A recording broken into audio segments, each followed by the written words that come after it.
Hello. Very good to see you. I'm glad you're here. Hope all is well. I thought we'd take a break from the vlogging and the fitness and fashion content because I've been having a more chill week recovering from being sick. One thing I have been doing is listening to a ton of music, so I thought that today would be really fun to run down my top 10 favorite albums of all time. And this is part of a bigger discussion we can have if you want to. I made a Topster, which is my 42 top favorite albums of all time, but right now I feel like I have a solid set of albums that I'd love to share. Some rules for this: only one album per artist. The only other rule I have is only studio albums, no live albums, because that introduces so many different variables, and I wanted to keep it authentic to what the band was trying to do, or the artist was trying to do with their singular vision. I will be over on this side of the screen. Over here you will see the album cover as I discuss it. Let's get into it. Number 10, Scenery by Ryo Fukui. This is a piano jazz album. It has some sort of blues tunes on it as well. It came to me in a period of my life where I was going through some serious changes and I was having some struggles internally, really big life things happening, and I felt very down, very, very sad, and very discouraged. But this album, I found that whenever I was walking somewhere listening to it, it brought me back to the present and less thinking about whatever I had to do moving forward, whatever the big decisions I had to make were. Everything sort of shrunk down to the moment where I was listening to the music. And that feeling changed my life in that period of time, and it has had lasting impact. Sometimes I lose that little bit of presentness and I just go back and listen to this album, some other albums that do the similar thing, but this album really did that for me in a time when I needed it.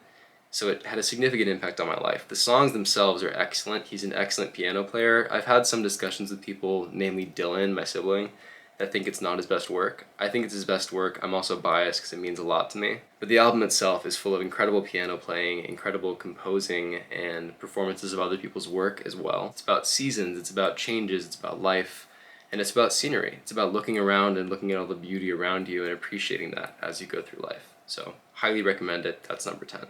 Number 9, Either Or by Elliott Smith. I've been lucky enough to have a number of conversations in my life with my close friends or family where I know that I'm always understood and I can talk about anything and be understood and understand the other person and just share all the sorrows and joys of life with them and celebrate that in the conversation and just in general. That's what this album feels like. It feels like Elliott wrote the songs in a way that he's talking to you about what he's feeling, he's hearing you out when you have to say what you have going on and validating you and telling you it's going to be okay.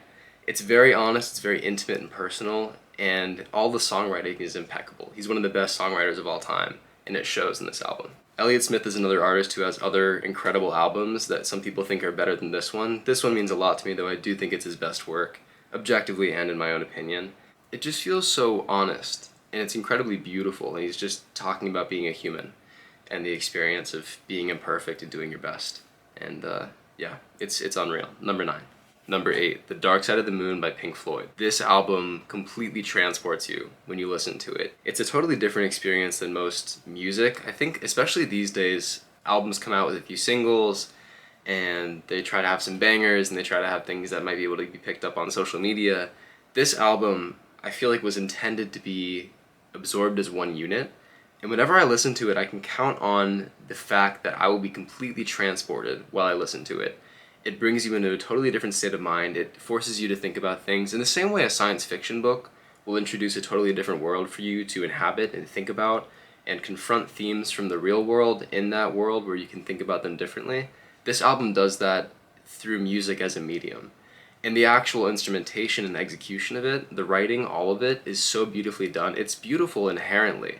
Like if you just listen to it without really processing it and being involved in the album, it's gorgeous. It's just breathtakingly beautiful. So this one is really special to me, also because my grandma loves Pink Floyd. I saw them with her when I was very little. Really cool. And there's also a memory I have of my dad listening to this album around the house one day, relatively recently, but he was just jamming out to it all day. And seeing him process it and feel happy about it and go through his own little journey with it definitely made me feel connected with him through the music. So that's very cool.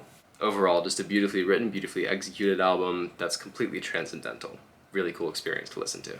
Number 7 is In the Court of the Crimson King by King Crimson. This album is some of the best progressive rock of all time. It shifted completely the landscape of what progressive music was when it came out. In the same way that Dark Side of the Moon is its own little universe, as an album, each of these songs on this album is its own little universe. You can get lost in the ins and outs, tonally and music theory wise, of what they're doing with each of the songs they crafted on this. They're so innovative and so interesting that I could just sit and think about it all day, probably without even listening to the music. I could just think about the music and be absorbed in it completely, which is extraordinary. So they did an incredible job with the album. The writing is ridiculous, the concept is super cool, and it's had lasting power too. Like, it's still as good as it was in 1969 when it came out. It's still a huge leap forward for music, and it still sounds new, which is really an achievement because it's so many years later. Number 6 is Kind of Blue by Miles Davis. This album has some of the most recognizable and excellent jazz music that's ever been created. It also has incredible musicians that are contributing to it, like John Coltrane, that just make it even more excellent to listen to. Everything is precisely and emotionally played. The instrumentation's ridiculous. The way that they presented the sounds is just so easy to get into, but if you think about the technique and the theory behind it, is really impressive as well. It's one of those albums that's incredibly accessible, but once you get to a higher level of understanding with music, it becomes more and more impressive. And I don't understand music theory and instrumentation and all the technique that well, but as someone who's spent some time thinking about it and learning about it, it's incredibly impressive to me, and I can just see so much more appreciation from someone who actually plays those instruments. But at the root of it, the songs are so emotional and evocative and expressive without having really any lyrics. It's just the sound, and it's so beautifully phrased that you really can connect with it and feel what they're trying to convey through the music just innately, just by experiencing it. You really don't have to think about it much, you can just feel it, and that's pretty incredible. On to number 5, we have Loveless by My Bloody Valentine. This album blew my mind when I first listened to it, and it continues to every time I go back to it. When the band made the album, they designed it with the idea that it should be a euphoric experience. It should have a physical impact on anyone listening to it, and it totally does for me. It really, every time I listen to it with my headphones on, like volume up, I feel euphoric. Even though a lot of the songs are very sad, I feel like understood by what they were putting forth, and I can relate to it intimately. But beyond that, the sounds themselves are so evocative of emotion. Like, you can't really hear the lyrics for most of the album. They're kind of drowned out by the incredible guitars. The lyrics are excellent, I've read through them, but the actual emotions evoked by the waves of guitars and just the wall of sound you're greeted with by each new song is so extraordinary. And again, this is a theme that I think I'll talk about a lot in this list, and I already have talked about, is the emotional connection with the music and the way that it pulls those emotions out of you.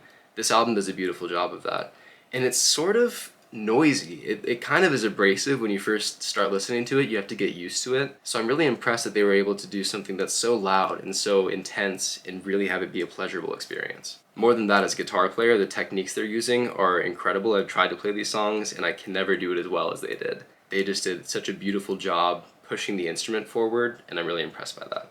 Number 4, Pink Moon by Nick Drake. Pink Moon as an album came at a time in Nick Drake's career where he pretty much had accepted that he wasn't going to be very commercially successful. So it's a very personal album. He didn't, to my understanding, write it to be something that everyone could easily get into and relate to. Even though it's incredibly relatable, it sort of feels like his diary. In some science fiction stories, you see the idea of a person downloading their consciousness, their brain, and their feelings and everything into a computer so they can live forever.